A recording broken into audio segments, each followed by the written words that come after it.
Well, some years ago, many years ago now, Carl Freck, who is Aaron Leshat's stepdad, he was a member of my church in the Groveville Church.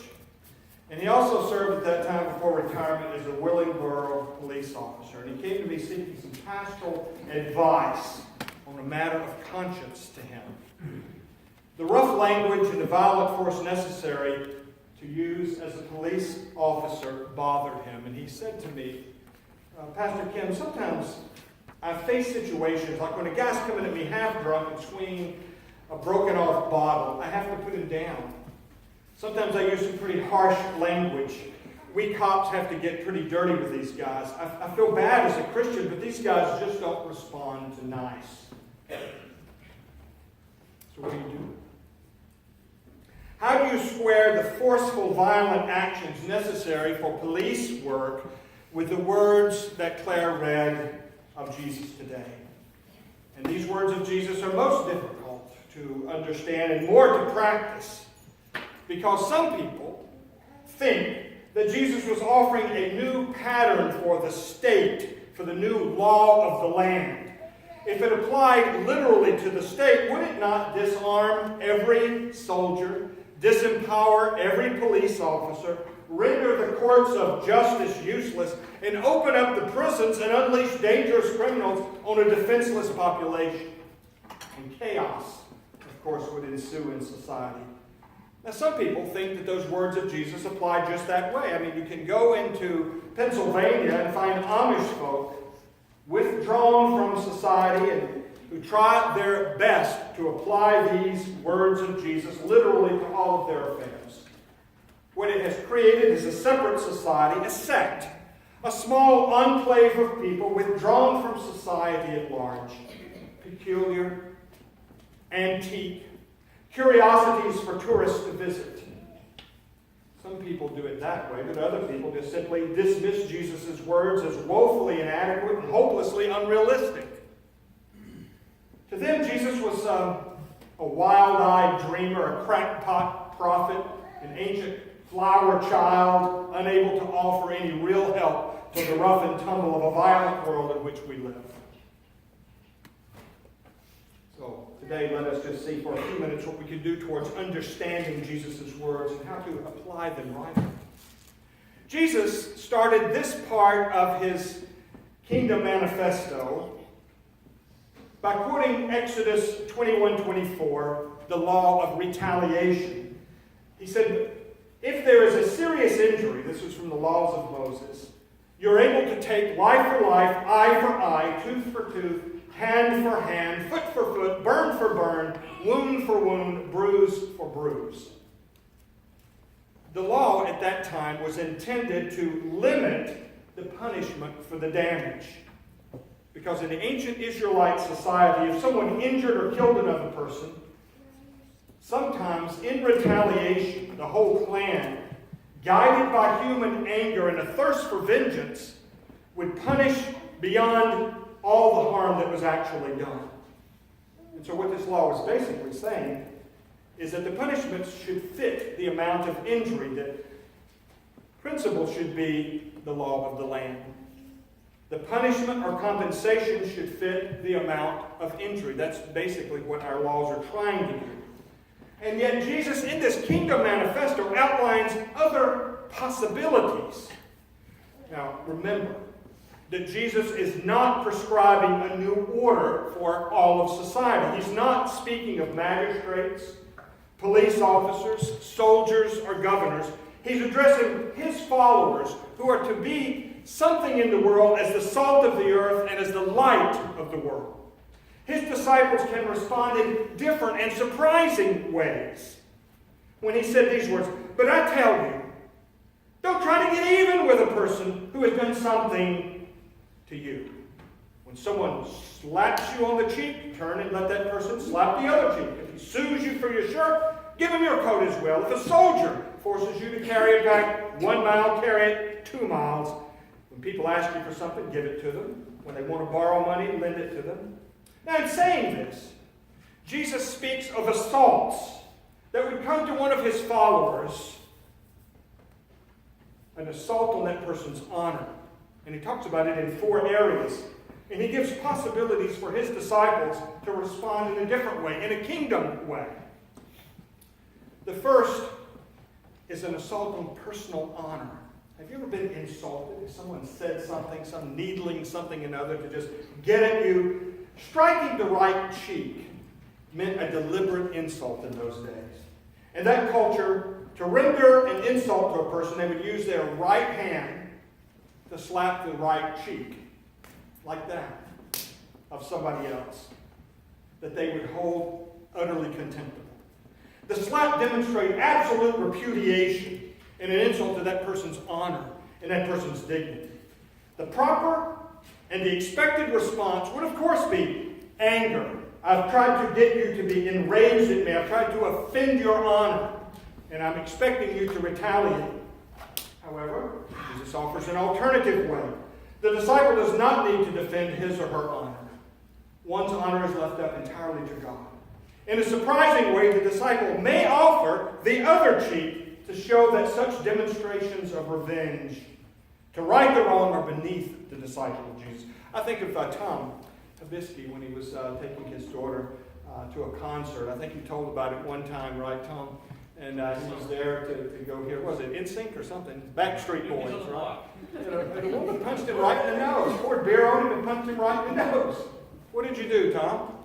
Well, I thought about all the phones that are equipment on YouTube. I kept my cool. You did. And it was quite impressive to people, right? Wait, what's that? Yes, it was very impressive to the people, the security around there that rushed to take care of the situation. Now, this is not a blessing of cowardice. It is strength. The disciple knows that God gives honor and God honors those who honor God. Trading insults is a grown-up child's play, far beneath the disciple of Jesus. The disciple focuses on God's mission, not on the respect he or she is due. Retaliation, fighting, inflicting injury, tit for tat, name-calling only increases the alienation and further unravels the warp and woof of human society. And we're seeing that happen right now before us. And you won't find a whole lot of love on the Facebook, I'll tell you that. To slap the cheek refers to a deliberate insult to one's honor. And Jesus tells his salty, light-filled followers, just offer the other one. But the next is even bigger. An assault on your own possessions. The next saying takes us to the courts of law. Jesus did not say there should not be a court of law. Rather, he refers to when people attack another's property unjustly to take away one's tunic in legal battle. Now, the tunic was the undergarment. Anybody ever sued you to get your underpants? It was the basic undergarment a man wore in those days. But Jesus offers the possibility that the cloak and the outer garment can also be offered. Well, that would leave you standing there naked. Such action would be such an act of faith in the Heavenly Father who clothes the flowers of the field that he would provide covering for you. What if you just said, take it? Take it all and just strip naked. Let me just do that right now. I know some of your heads just came up. To the case of suffering injustice in a lawsuit against one's property, even as close as one's garments, Jesus said it's possible, not required, but it's possible for his disciples to go beyond the unjust ruling and offer the outer garment as well. The gesture would certainly bear witness that you live on a different principle and trust a different master. But then it goes deeper. The assault on one's honor by exploiting your service. I get this. Jesus points to a common form of colonial exploitation. Remember, the whole time he was alive, they were under Roman colonial rule with an occupying army that the people did not want to be there. If someone forces you to go a mile, go within 2 miles. The modern translation gives the sense of it about a soldier because Jesus refers to a law that was imposed by the occupying Roman legionnaires. A Roman soldier could legally requisition any Jew to carry his field gear and baggage for up to a mile. You there, stop what you're doing here. Take my backpack. How much does backpacks usually cost, Adam?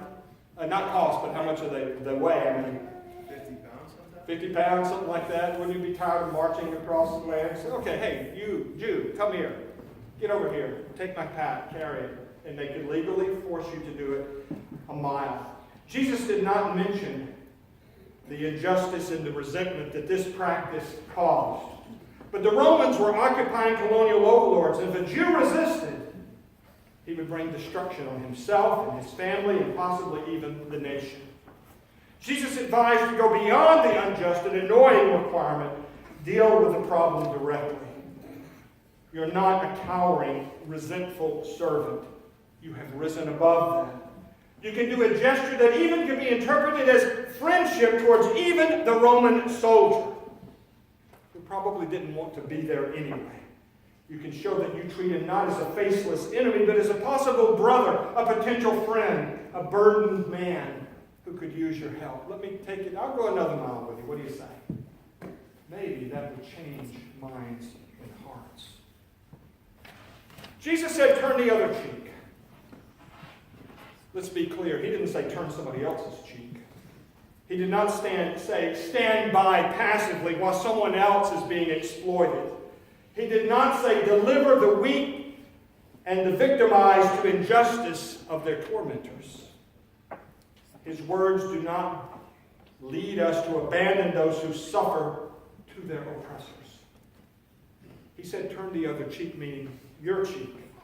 He did not say that if they poke out an eye, offer the other eye. He wants us to use common sense and not submit to mutilations. He referred to times when people impugn our honor. He does not ask to make us easy targets for manipulation and exploitation. He wants us to take no foolish risks. He does not send us out to draw enemy fire or for others to take advantage of us needlessly. He did not say that the state should not act in the ways of eye for eye and tooth for tooth. The state serves a different purpose. The state exercises coercive power to restrain evil and to punish criminals. The state is an agent of God in this world, and that's what I told my friend Carl. I said the state doesn't bear the sword in vain. In fact, in Romans 13, Paul says even the state, even those soldiers who are acting as a police force, are given their task by God. Paul wrote that God established the state for the punishment of evildoers and the reward of the good. The state does not bear the sword in vain. Jesus did not address his words to police officers apprehending dangerous criminals. He addressed his followers in their day-to-day personal existences and in their everyday experiences. He did not require a judge to forgive every criminal. It is the judge's God-given duty to judge fairly and execute a sentence with equity. This may mean that the judge exacts a fine or sentences a violent criminal to time in prison or even in extreme situations to death. Jesus outlined possible alternative responses from his followers so that we would live truly as salt and light in this world. He points out the opportunities for disciples to demonstrate that they can be what Dietrich Bonhoeffer called surprising people. Have you ever surprised anyone by your actions that did not fit the anger and the retaliation and the resentment that normally is there? Christians are not bound to respond like those of the world. The Harvard professor, Krister Stendahl, in commenting on some of these texts, said, we can do all of these crazy things for the kingdom of God. Turn the other cheek. Give our coat away. Go that extra mile. Lend to someone that we might not believe will ever repay us. Now, we know some words of Jesus. We know what to do. How do we apply these teachings to our lives? Let us be clear about this. Jesus does not give us a detailed map. Instead, he gives us a compass. And we have his words, and we are the ones who have to work this out. As Paul told the Christians living in Macedonia, he said in Philippians, that little letter, work out your salvation with fear and trembling, for it's God who works in you to do his good pleasure. Jesus' words become even more difficult and counterinstinctual when we further instruct his disciples to break through the normal barriers and love indiscriminately. You have heard it said, love your neighbor, hate your enemy. But I tell you, love your enemies. Pray for those who persecute you, so that you will be sons and daughters of your Father in heaven. How can we do this? It's impossible. If we draw only from the well of our own natural resources, because loving our neighbor, we can do. Loving our friends and our family, we can do. That's natural. It's hard. And sometimes the hardest people to love are people in your own family. But it lies within the human realm to accomplish it. Loving a fellow citizen, we can do. But what about an insulting enemy? What about a hated Roman occupier? What about a collaborating tax collector? What about a neighbor who complains about you to the management, or the coworker who seems to have it in for you? What about an abusive and insulting boss? What about a smart-mouthed teen who makes your life miserable? Those require God's special help. I have a friend named Lorraine. She was a member of my church years ago in that different church. And she wrote this. She said, about 3 years ago, someone did something to me that was just horrible. I was so angry I had a hard time sleeping at night. As a result of his wrongdoing against me, I suffered financially while he continued to prosper and even sport around a brand new Benz. I prayed for healing in my heart, but at the same time I sought out an attorney and filed suit. But God led me, don't sue. I didn't. I trusted God to avenge me in the situation. I let it go. I didn't care if I never saw this person again. I told God I wanted this person to prosper. I wanted his family to prosper. I wanted him to know Christ because he's not a Christian. 2 years passed. I hardly ever think about this person until one day someone who knows both of us called to let me know this person was ill and looked like he was near death. When I heard the news, my heart sank. The person who passed the information on stated, I don't feel bad for him because he shouldn't have treated you the way he did. He was wrong. And I thought about this, and my response was, no, we need to be praying for this person. I've forgiven him, and what he did to me is nothing compared to the fact his soul may be in jeopardy of going to hell.